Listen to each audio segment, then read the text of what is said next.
Hello, everyone. I hope you had a good weekend. Welcome back. Before we jump into the topic for today, I wanted to address a small administrative issue, and it has to do with the course drop policy.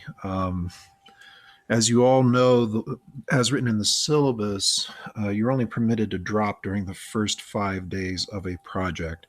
Well, I've decided I'm going to eliminate that and not make you wait. What we have found is there are a couple groups that have actually suffered as a result of that policy, and I think it would be far better that if you're not happy with the course, to just go ahead and take care of it rather than to prolong the agony, so to speak. So that policy is now abolished, and now we're just going to work according to the ad drop policy for the university. Um, yeah, I think that was the only thing I wanted to say about that. So picking up where we left off from last week, you'll recall that we ended by talking about um, kind of your first neural net, and we didn't finish that, and so I wanted to go and finish that topic today. And then when we're done with that, we're going to move into the primary algorithm that you're going to be implementing for the second project, that being the nearest neighbor classification algorithm. So what I've done, hopefully you can all see the whiteboard okay. I've sort of redone what we had on the whiteboard at the end of the class on Friday to be a little bit neater and a little bit more organized. Where what you see on the right is the network topology. And one of the things that you'll notice from this diagram is that I'm showing pretty much all of the connections that will exist in that network. Um, but as we did on Friday, what I'd like you to do is focus on that H2 node, because you can think of that as reflecting the second data point within your data set. And then on the left, I've actually laid out the training steps for training the network. And by the way, this is an example of a one-shot learning method, meaning that we only have to go through the data set once, and then the network is trained. And so you'll recall that the input layer of the network, which is shown at the bottom, consists of one node for every feature in your data set. We're assuming that this is a d-dimensional vector. So we're showing x1 through xd at the input layer. And then at the hidden layer, and by the way, I never defined why we call that a hidden layer. It's hidden because we do not have any direct way to observe the behavior of those nodes once the network has been trained. And so it's therefore hidden from view. We can see the inputs, we can see the outputs, but everything in between is kind of a black box. All right, so for these hidden nodes, you'll see I've got them numbered H1 through Hn. The idea here is that there's one node for every data point in your training set. And so by having you focus on H2, that's saying we're looking at the second example or the second vector within your training data. And you recall that what we did was we took the data, and the first thing we did in step one was normalize that data. And that normalization is shown with the expression on the left, where we're basically taking each feature value, dividing by the length of the feature. Or I'm sorry, the length of the vector. And then those values become the weights on the edges going from the input nodes to the hidden node H2, or whatever H it happens to be. Then we assign weights going from that hidden layer to the output layer, which is your classification layer. And you'll see we've got C1 through C sub C, indicating that there are C classes overall for this particular network. And then the idea is that the weight that gets assigned on the edge going from the hidden node to the correct class, it gets the value of 1. And then the weights on all of the other class edges are set to 0. And so effectively it's only going to activate the correct output node for the class for that example. So that was the training procedure. The one thing we did not get to talk about, and that's what I'm going to do next, is how we actually use this if I come in with an example that was not in the training set. Before I do that, I want to see if there were any questions about what we've covered so far with this.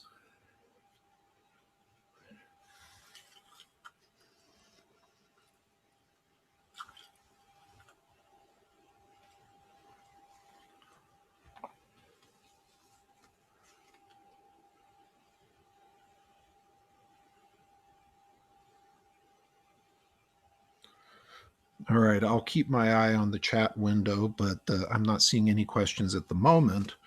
So let's suppose we have a new example, and we'll just denote this x double prime. And now we want to run that example through the network and classify it.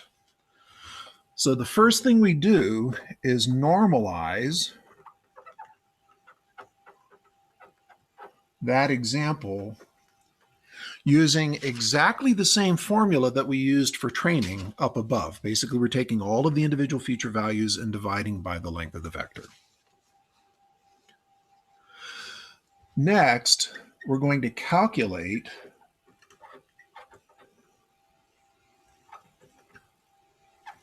the values at each hidden node. And the way we do that is we basically say that for some hidden node h sub I, h1 through hn, it's going to be our weight vector, actually the weight matrix, times that normalized vector that we just generated.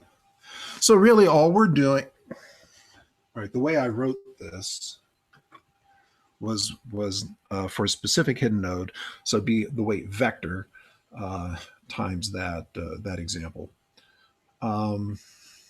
So it's just a linear combination of the input. Now you recall what we mentioned at the end of class last time was if it so happened that x double prime exactly matched one of those hidden nodes, the output there would be 1. And we would find after, for anything other than that, that because of that normalization, that value will be something less than 1. So now the next step is to look at the classification layer. So for each class node, C sub I, I shouldn't use I again. Hold on.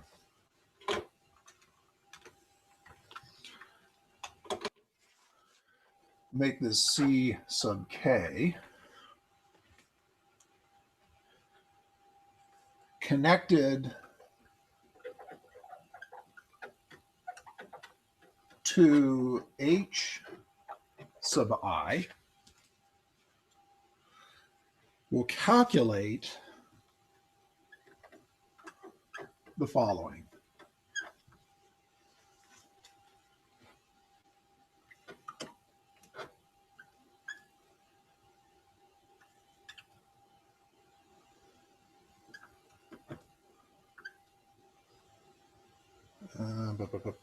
No, sorry. That's right, I reversed these.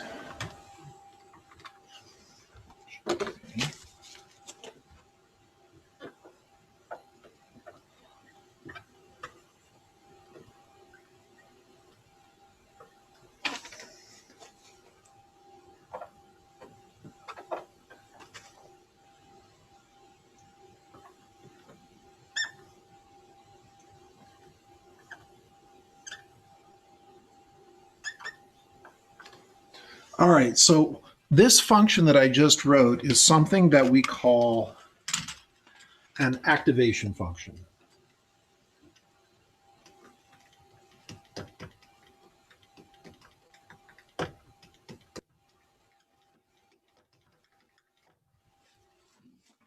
And notice what's happening here, because I just said a minute ago that with that normalization, if we came in with the actual example that matched one of those hidden nodes, the activation would be 1. Well, now that we've done that, notice that in parentheses here, that's going to go to 0. And now we're taking the exponential of that, which drives the output to 1. So it seems a little bit counterintuitive, but this exponential function is something that's actually very common in neural nets, mostly because of the exponential shape, and it ultimately eventually leads to something like a sigmoid function that allows us to bound the output. Now that sigma squared in the denominator, this is starting to look like a Gaussian curve here, and that's actually exactly what it is. So you're going to get a bell shape out of this instead of a sigmoid shape. That's a tunable parameter. And so this is something that you would have to experiment with to see what would constitute the best values for your network. And then, when we're done with this, the class that gets assigned is simply the argmax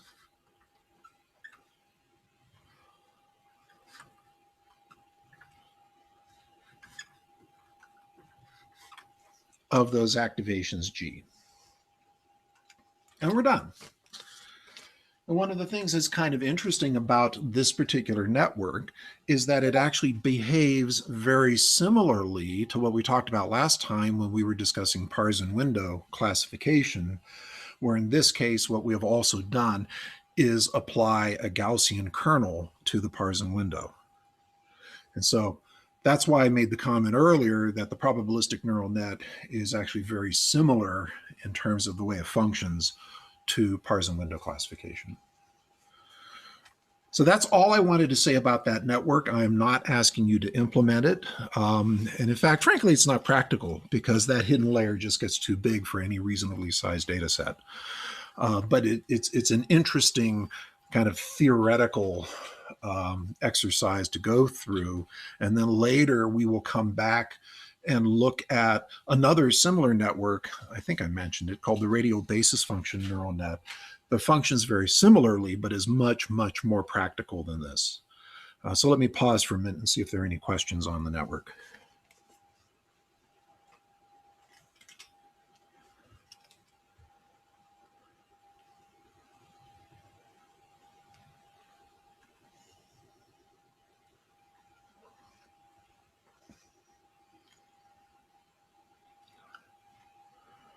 Okay, so moving on. New page.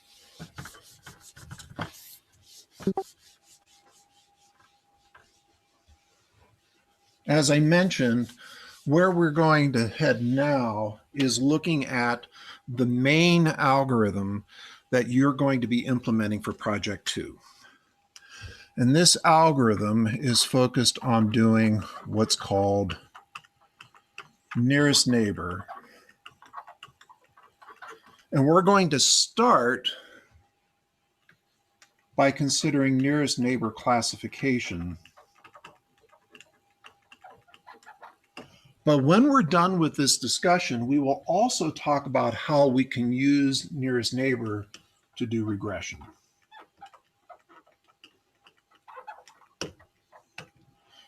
And you'll be implementing both. All right. And the good news here is that this particular algorithm does not construct a model, as we mentioned, being a lazy method, and essentially is focused on just searching the data that you have in order to come up with its prediction. All right, so I'm going to start a little bit formal, and then we'll get into the intuition behind what's going on. So formally, we're going to let X be a set of data points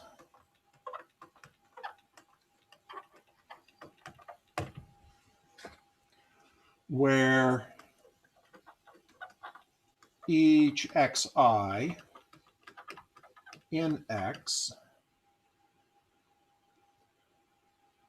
corresponds to a vector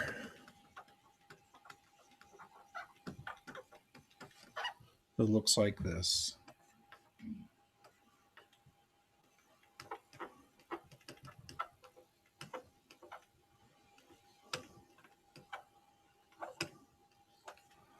So we have a vector of values x1 through xd and a class label. So this again corresponds to supervised learning. Then assume we want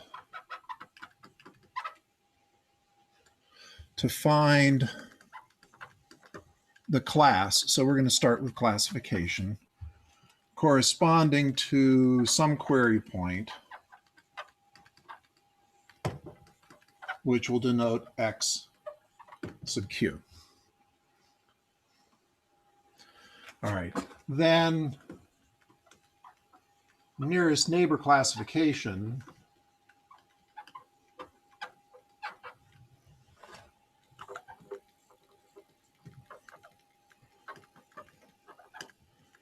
corresponds to the following.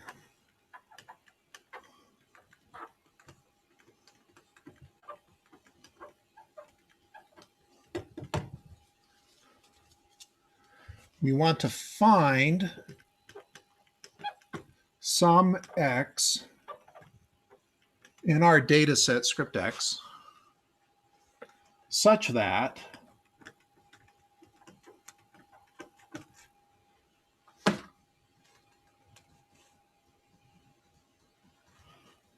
for all,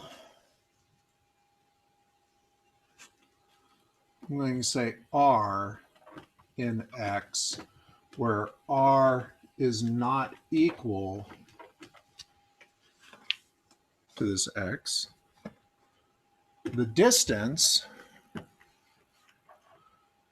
between the query point x sub q and x is less than the distance between that query point and r. And then return the class associated with x.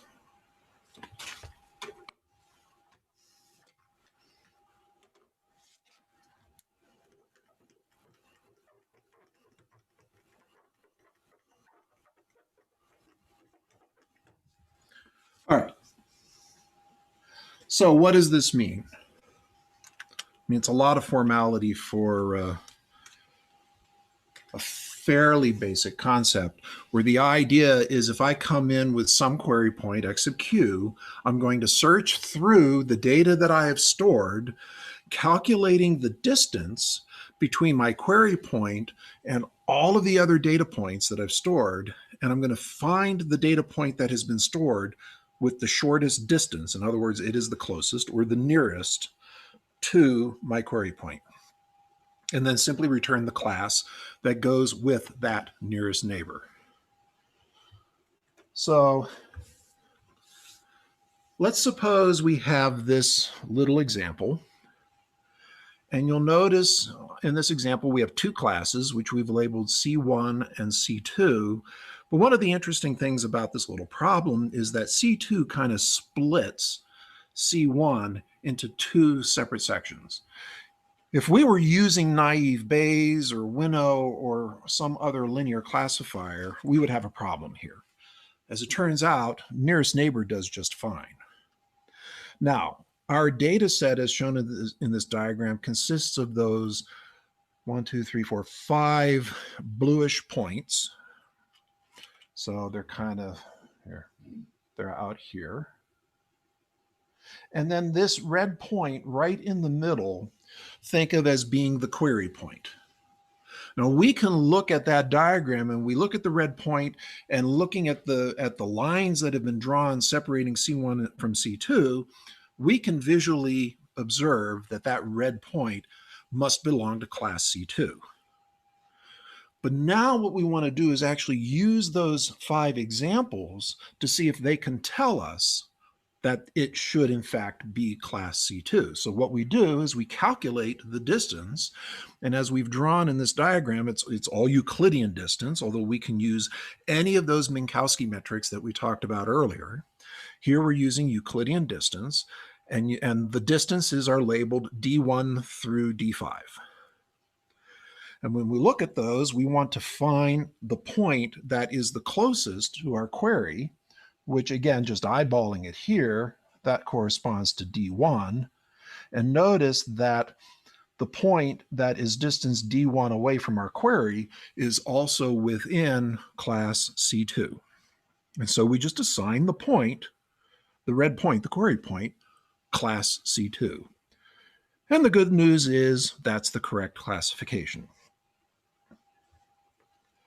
Okay, so geometrically, a question that we can ask is, can we look at the data points and somehow determine what the class structure is and how close that class structure is to the true class structure? Well, one of the interesting byproducts of using this distance-based approach to classification is we've actually induced what we call a Voronoi diagram. So this is the Voronoi diagram that goes with this particular example.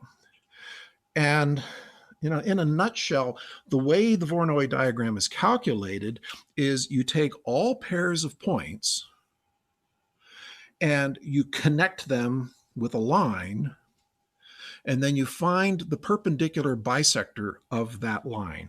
So as an example, if we look at this point down here and we look at this point up here, if there was a line connecting them, then this line, which is perpendicular to it, bisects that connecting line. Why does that matter? Because if we come in with a data point that falls, for example, on this side of the line, then D2 has to be the nearest neighbor. On the other hand, if we come in and it's on this side of the line, I said D2, that's the distance. So let's just say 0.2.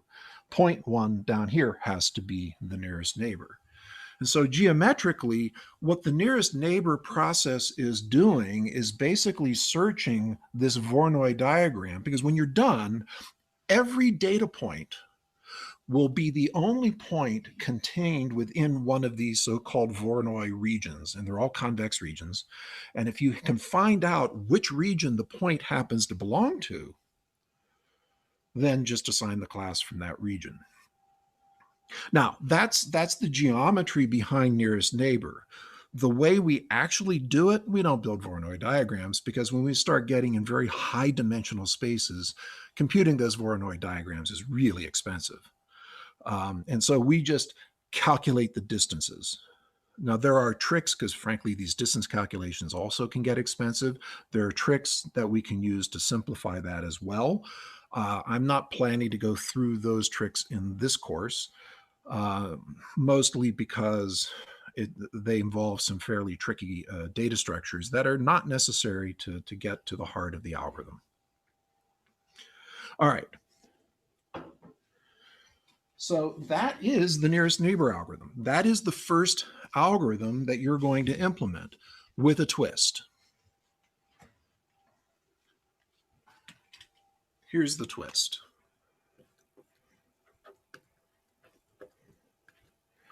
It's what we call the k nearest neighbor algorithm.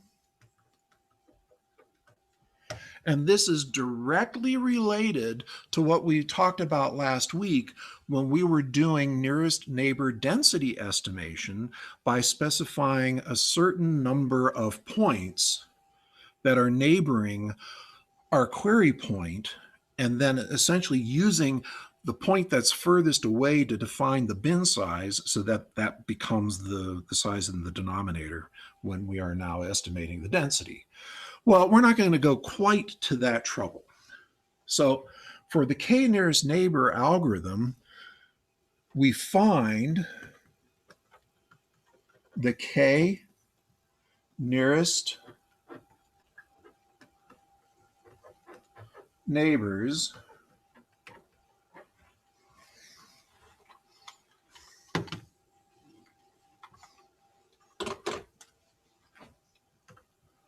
to the query point xq, and then for classification,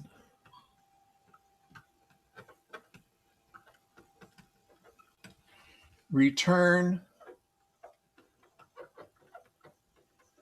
the winner. Boy, I'm just not writing well today.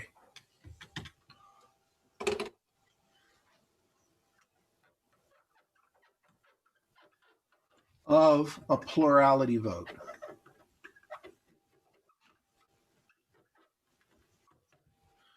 So for example, if I'm doing 3 nearest neighbor, then I'm going to find the 3 closest points to x of q, and I'm going to vote. And let's just assume a 2-class problem. If one of the classes has either 2 of the neighbors or perhaps all 3 of the neighbors be that class, that ends up being the class that's returned. Now, what would happen in that case if it's 3 nearest neighbor? It's a 3-class problem, and I get 3 different classes recommended.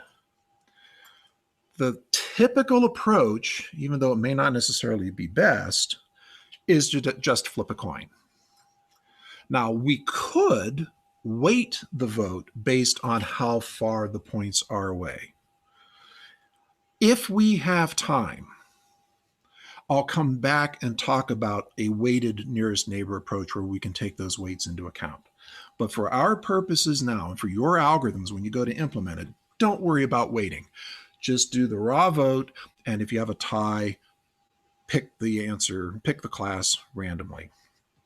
So that is simple k nearest neighbor. Any questions?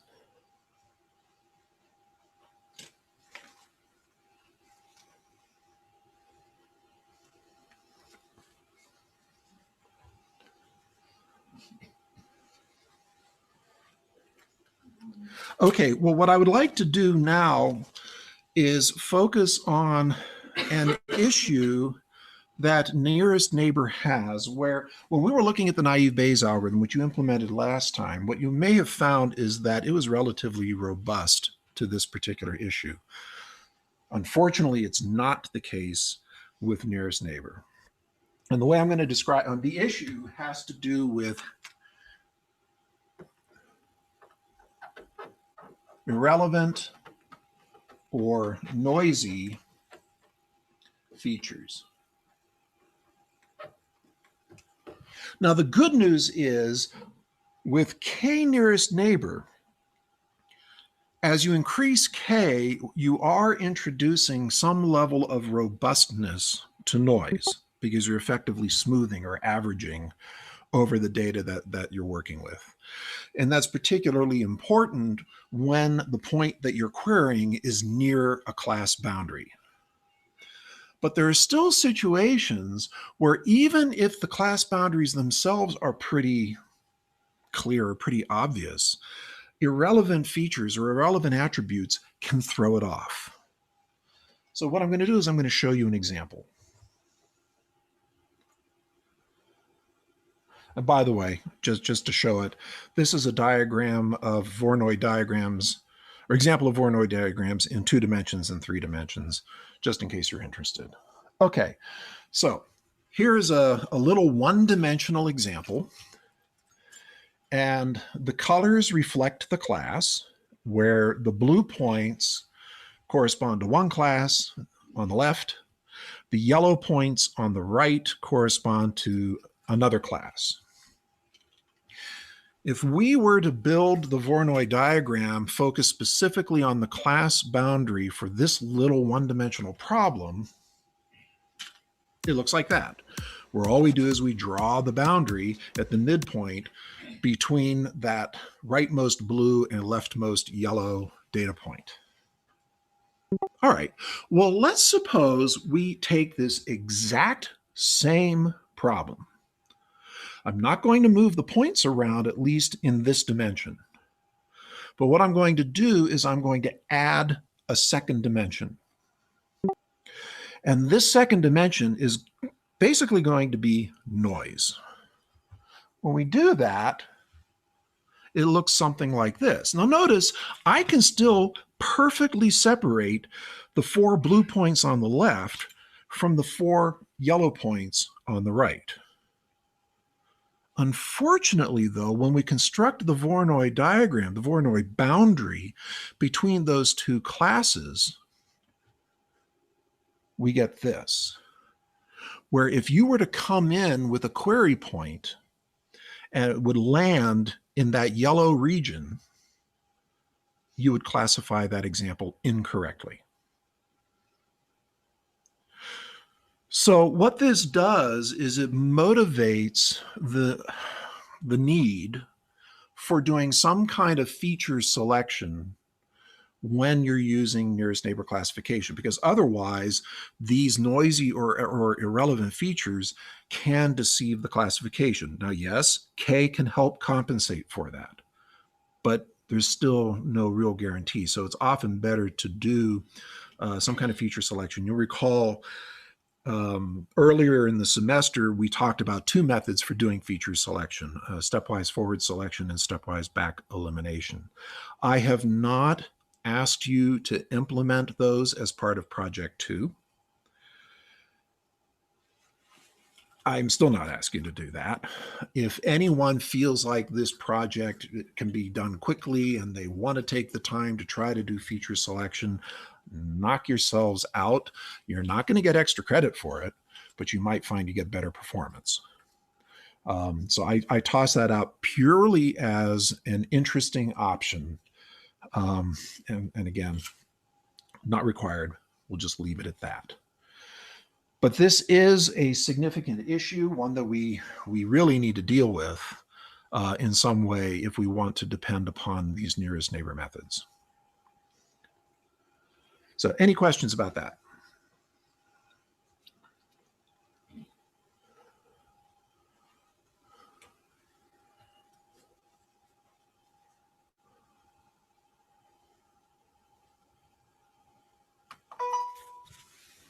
New page. All right, well, there's another issue, and this is one you are going to have to deal with. And it's kind of the opposite of the issue that you dealt with in the first programming assignment. So you'll recall with Project 1,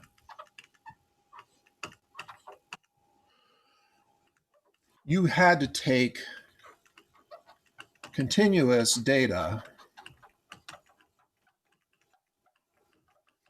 and discretize.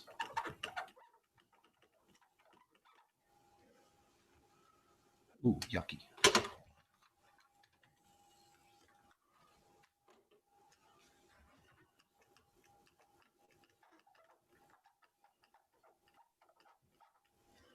That's better. With Project 2,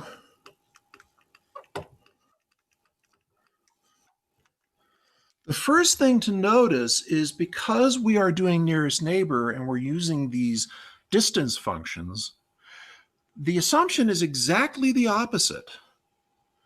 For the most part, when we start looking at representation bias, there is an underlying assumption that we are working in a continuous space with real valued vectors. So the question becomes, what do we do with discrete or categorical data?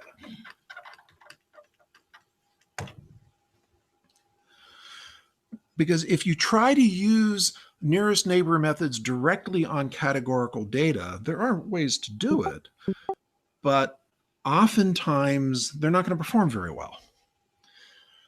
So it would be really nice if there was some kind of a strategy that we could apply to work in a continuous space. So that's what we're going to talk about now. There are many methods for doing this. I'm only going to talk about one. If you would like to do your own research and investigate other methods, you may do so. If you would like to keep things categorical, if we're going to do that, then you're probably going to end up doing something like Hamming distance, which technically will work, but like I say, the performance may suffer if that's the approach that you take. If that's your choice, that's fine. Make sure you document it in your paper. But the approach I'm going to present now is one called the value difference metric.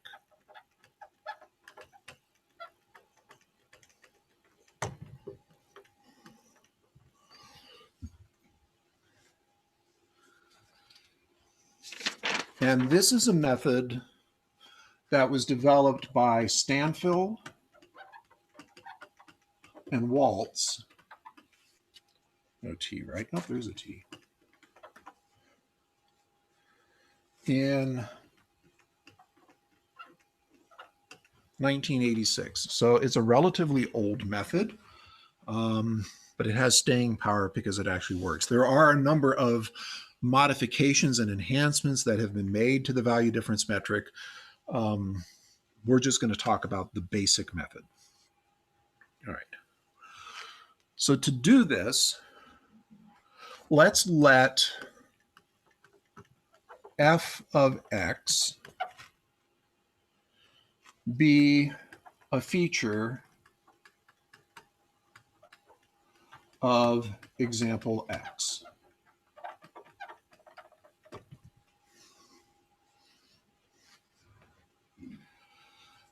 Then we're going to let Ci, hold on, I'm not ready for that. Sorry. Where f is drawn from some categorical set v1 through vk. So as an example, suppose f is color and it's drawn from red, green, blue. Now, in a lot of ways, that's a really bad example because having domain knowledge, one of the things that we could do is translate the red, green, blue directly into their corresponding wavelengths, which are already real valued. But pretend we can't do that. So we're just dealing with the categorical values of red, green, and blue. All right, now we'll let C sub I equal the number of times that feature is equal to the ith value from the set. So effectively, this is very similar to what we did with naive Bayes. We're going to go through our data set and we're going to count for the color feature, for example, how many times does red occur? How many times does blue occur? And how many times does green occur? And then we're also going to define CIA as another count where, again, it's the number of times in the data set that we encounter the ith value for that feature, and the class is equal to A. So this should be starting to look a little bit familiar because it's similar to what we did when we were calculating those class conditional probabilities in naive Bayes. We were counting up the number of times that you had a certain feature value in each of the classes. So how many reds are there in class 1? How many reds are there in class 2? How many greens in class 1? How many greens in class 2? And so on. Okay, so given these counts, we're going to construct feature difference matrices.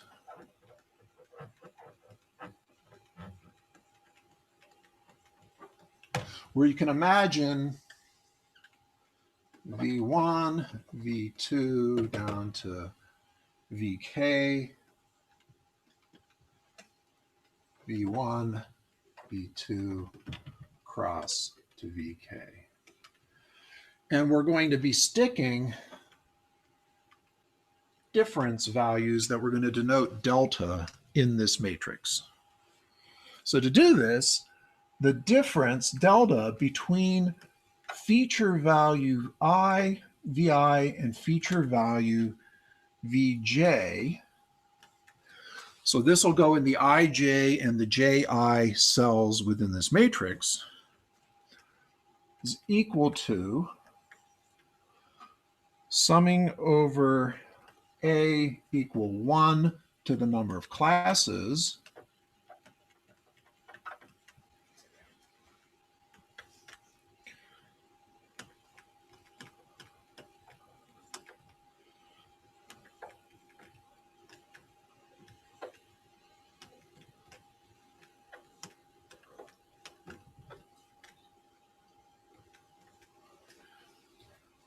All right.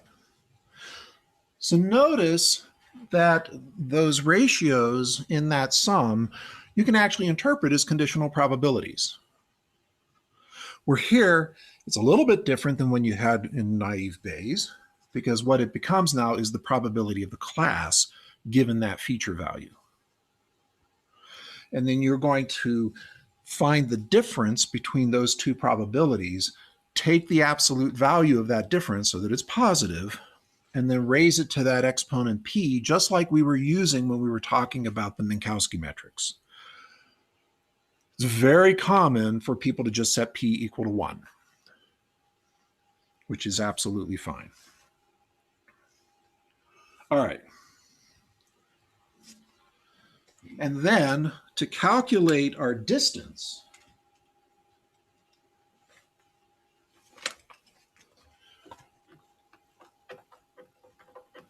suppose I'm calculating the distance between 2 points x and y.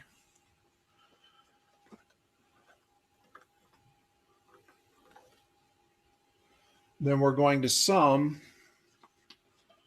what index haven't I used? L equal 1 to d, where I've got d dimensions.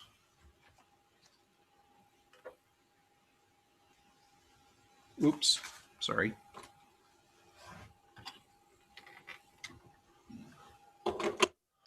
It's on this side. Where all we're going to do is look up within those matrices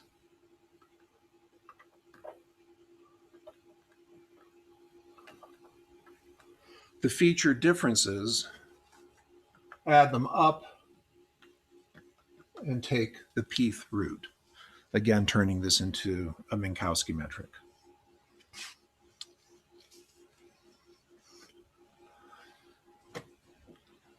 Any questions about how this is working?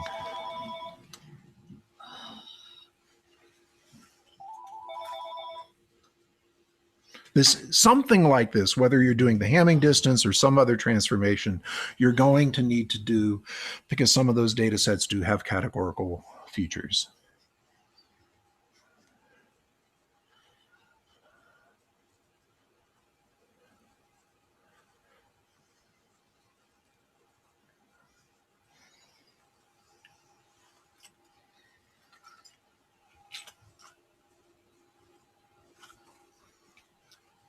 All right, we're going to move on, and I'm going to ask you a question.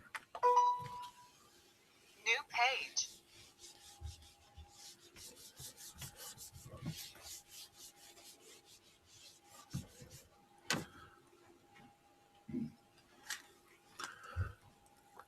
How do you handle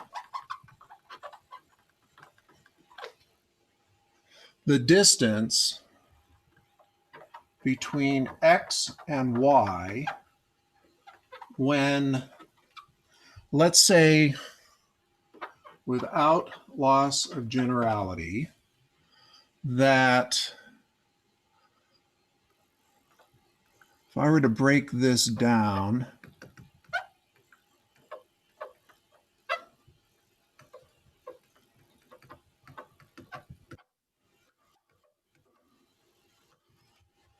and similarly, y1 through yk plus 1 through yd. So here are my two feature vectors.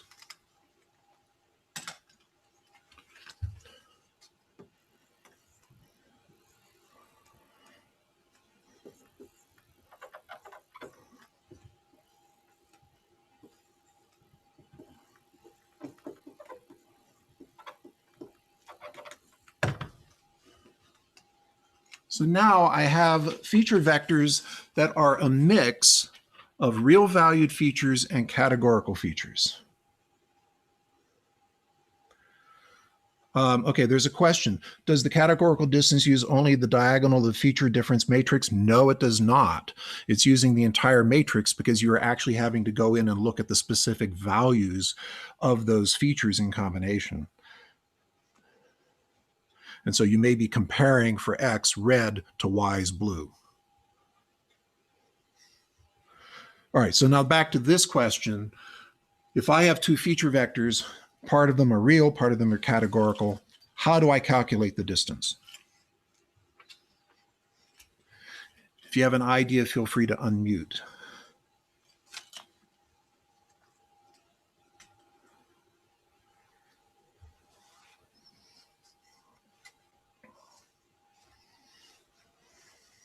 And if you don't want to unmute, feel free to type something in the chat window. You can check if it is categorical. Well, I'm saying I already know that x1 through xk are not categorical and xk plus 1 to xd are categorical. So you already know that. You don't have to check. So how do I combine these? Use both methods. Please say more. Bin the real, then calculate. You could do that. What are the disadvantages of binning the real?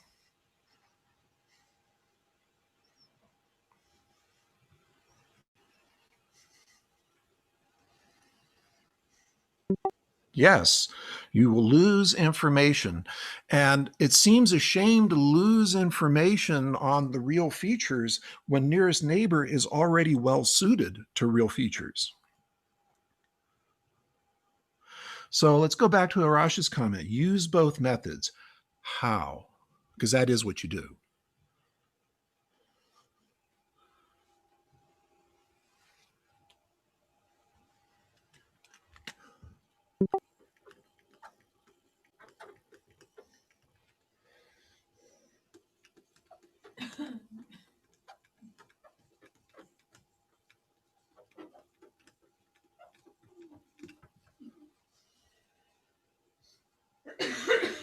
Well, the first thing that you need to do is make sure that you normalize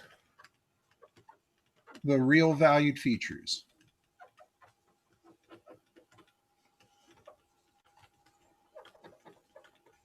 And by the way, you should probably do that anyway. Even if your data is purely real valued, you should normalize it. And a common approach to do that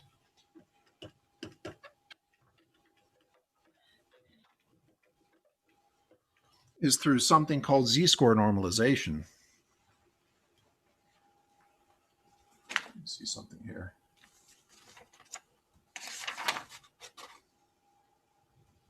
Right. And because what that does is it now centers the real values at 0, which is the mean, becomes 0 mean at that point. And then that bandwidth sigma you would use across the data to make sure, for example, it's common to make it 0 mean and unit variance. So now that all of the data is scaled the same way. Another thing you might want to do, because the VDM methods are, since they're using that absolute value and calculating those differences, well, it probably doesn't really matter, is maybe you want to range normalize it so that all of your values fall between 0 and 1. But anyway, they need to be normalized. And then it's really just taking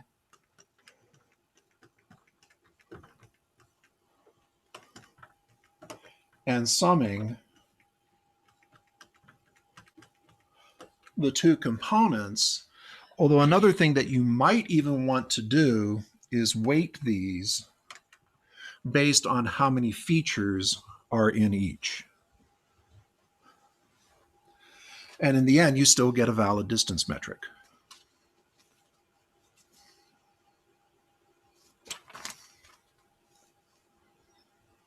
All right. We are out of time. So I guess I'll pause real quick to see if there are any final questions. When we come back on Wednesday, we are going to talk about two more methods that you're going to need to implement based on nearest neighbor, looking at what's called edited nearest neighbor and condensed nearest neighbor. And then we're going to move into doing regression. And eventually we have to talk about clustering because you're going to be asked to do clustering as well. So again, any last minute questions?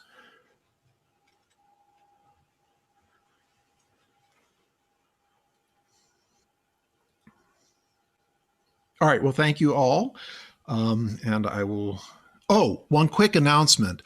I have to cancel my office hours on Wednesday because I have to do a retention, tenure, and promotion training session since I'm on the committee that reviews faculty going up for tenure in the department. And this year, Dr. Fazy is going to go up for promotion to associate professor and tenure. So unfortunately, the training course is scheduled right on top of office hours, so I'm going to have to cancel Wednesday. All right, thank you all.